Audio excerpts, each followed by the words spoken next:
most people never get a chance to see something like that unless you go to maybe a museum. But it's a real horse skeleton, and it's cool. A big one is the location of the cervical vertebrae in the neck. A lot of people believe it goes across the top line of the neck or the crest portion, when actually it forms sort of a lazy S curve and essentially almost follows like the esophagus and the trachea down. It's not across the top of the neck. Another thing is that a lot of people don't realize the thoracic vertebrae that form the withers. They're set back as if they were tent pegs to help support that big appendage off the front end of the horse, the neck and the head. Maybe they don't understand about the loin region of the vertebrae. They don't understand because that's like the weakest part of the horse's top line. A lot of different things. The bones, that the front legs are essentially held on by a sling of muscles. And I don't suggest anyone do this, but you could take a knife behind the elbow of the horse, go straight up, and you could just cut off the front leg of a horse. It's held on by a sling of muscles, which allows it to have incredible mobility, incredible, extension and flexion.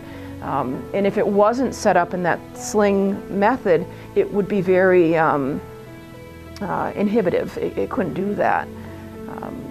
Just a lot of different little things that I guess people don't think about. That the hind end of the horse is the motor.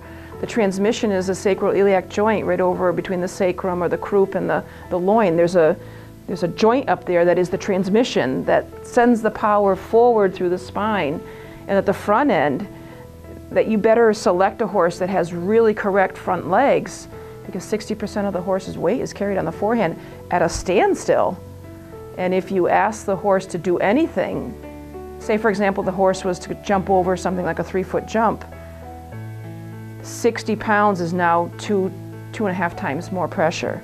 1,500 pounds on the forehand of those feet as they land. So the more correct you can select a horse as far as their conformation, for forehand conformation, really, really important.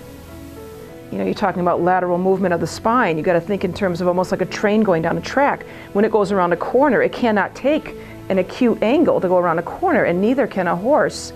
They have very limited lateral movement for a lot of different reasons. So, when you're asking horses to do certain dressage movements and things, understand what their body can and cannot do, things like that.